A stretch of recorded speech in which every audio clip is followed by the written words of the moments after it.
There is a power for good in the universe greater than you are, and you can use it when you flip a switch to turn on a light. You're tapping into a basic rule that follows your wish. Think about how every discovery in science acknowledges this idea. Now consider this. It shouldn't feel weirder for you to believe that you're connected to the mind of God than it is for you to understand that you exist within a force, like gravity holding everything where it should be. You might not be that force, but you're making use of it. Life is like a super cool force that makes everything work. It's not just some weird thought. It's a strong power hanging out inside you, all around you and moving through you. What's cool is that you can use this power for important stuff. When you figure out how to do that, you start feeling better, finding more joy in what you do, and hitting success in different parts of your life. So it's like having this awesome power to make your life way better. We believe that the only mind there is belongs to God. And since we all have this thing called life in us, we're using God's mind, even if we don't realize it. It's kind of interesting to think about, don't you think? Today I want to talk about how to solve your problems by using divine guidance in your everyday living. Somewhere in your thoughts, there's a spot where you can connect with the mind of God.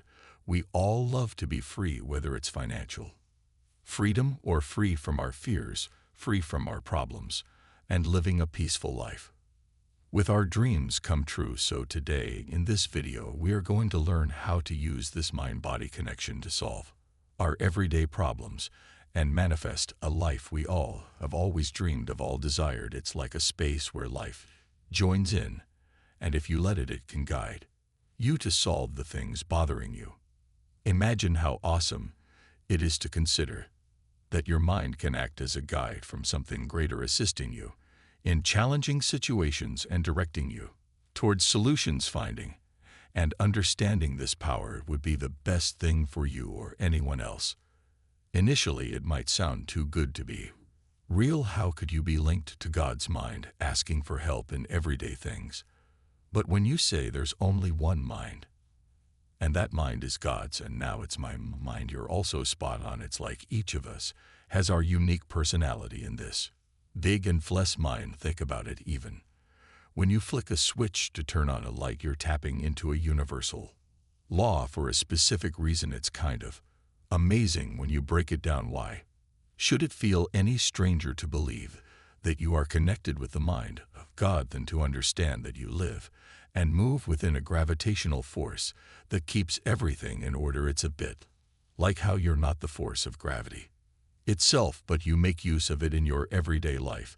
The idea here is that the mind of God is the only mind that exists because life is within us. It's like we're all tapping into the mind of God, whether we're aware of it or not. It's kind of like how you might not actively think about using gravity when you walk, but it's always there helping you stay grounded.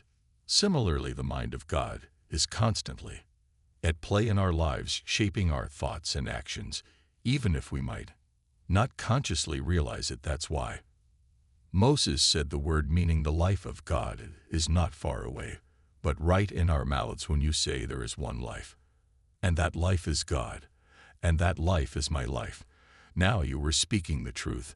And when you say there is one mind, and that mind is God, and that mind is my mind, now you are also speaking the truth. Each is an individual in this infinite mind. It's essential to understand that in the eyes of God, nothing is perceived as big or small, difficult or easy. The singular power and presence flow through every aspect of existence, bringing life and substance to everything in the universe. It's not a far-fetched notion to consider yourself LED with the mind of God. Rather, it's a straightforward acknowledgement of an evident truth. Now, let's break down the significant concept. The mind of God has already become a part of you, and you didn't play any role in it. It's a precious gift from the divine. It's like a heavenly present bestowed upon you. Recognize that your life is essentially a gift from this force we call life. When you came into this world, the essence of life was already present, and your involvement in this process was negligible. This understanding, often overlooked, is a vital key to realizing the deep connection you have with God's mind. It's recognizing that you're closely woven into the very essence of you, the kingdom. He wasn't suggesting it like a gift already in front of you. So the invite is to step into this kingdom, learn how to live a more abundant life, and trust it completely.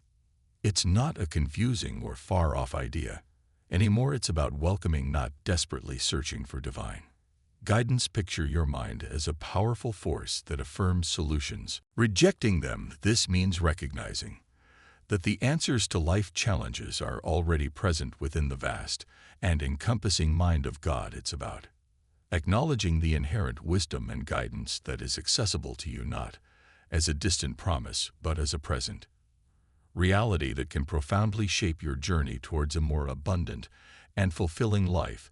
The difficulty is not finding where divine guidance comes from, but accepting that it's already within your mind.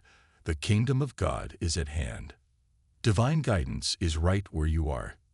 Your relationship with it is a matter of thought, faith, and conviction. To make divine guidance work for you, it must work through you. Thus, you must learn to control your thinking and let divine guidance flow through you to solve any problem. Start fixing your problems by focusing on finding solutions instead of getting stuck on the issues. Instead of saying, I have a problem and I don't know what to do, try thinking, I have a chance to express myself and I trust that God can guide me. When you think this way, your thoughts are more about finding answers than staying stuck in problems.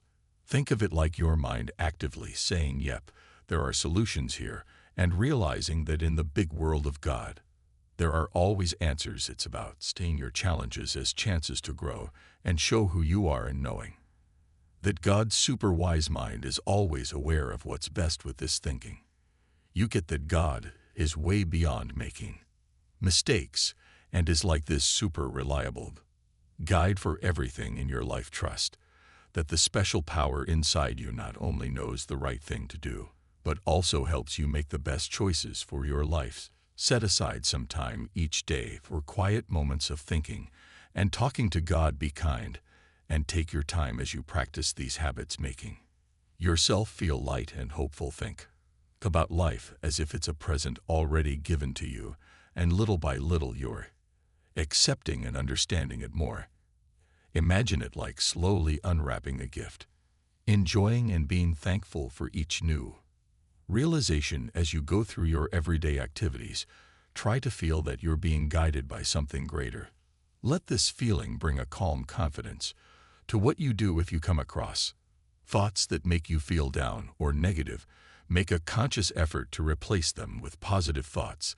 This change in your thinking can be a strong tool to connect your thoughts with the good and encouraging vibes of the divine, making your journey through life peaceful and meaningful. Your problems find a solution when you simply accept that God always has the right answers, and you can discover the solution to every problem in your life. Divine guidance isn't just a concept, it's a useful tool for your everyday life. Remember, you're not on your own. You're working together with the most powerful force there is. So if you like this video and subscribe, I pray to God that all your desires will be manifested and problems will be gone. Thank you, and God bless you.